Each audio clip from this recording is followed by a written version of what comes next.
Les cancers représentent la première cause de décès chez l'homme et la deuxième chez la femme.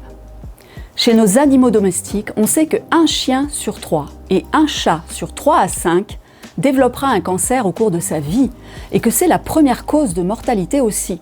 C'est une maladie qui préoccupe donc tous les propriétaires de nos petits compagnons à 4 pattes.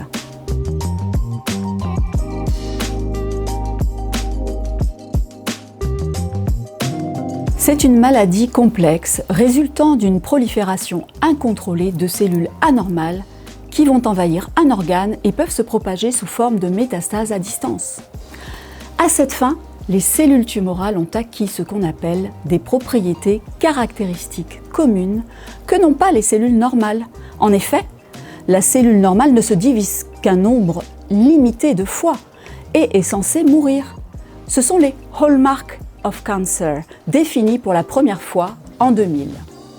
Par exemple, elles échappent au mécanisme de mort cellulaire, elles acquièrent une capacité de prolifération illimitée en maintenant la longueur des télomères, elles échappent au mécanisme de contrôle exercé entre autres par le système immunitaire qui nous protège.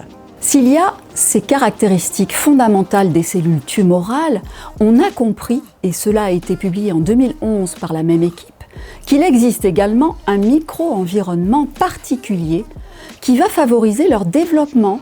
Ce sont d'autres critères, avec par exemple l'inflammation qui joue un rôle dans la progression du cancer, ou encore l'induction d'un dysfonctionnement du métabolisme énergétique qui va spolier l'organisme de l'animal qui deviendra cachectique.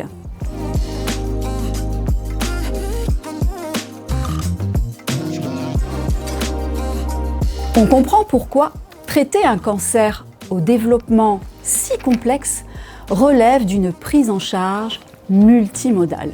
En effet, les caractéristiques communes des cellules tumorales et du micro-environnement sont autant de cibles potentielles pour tenter d'interrompre les voies favorisant le développement d'un cancer.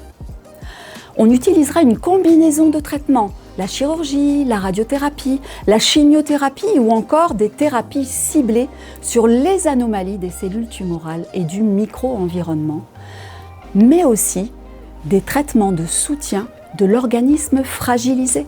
Des recommandations nutritionnelles ont été publiées et font partie de cette gestion multimodale.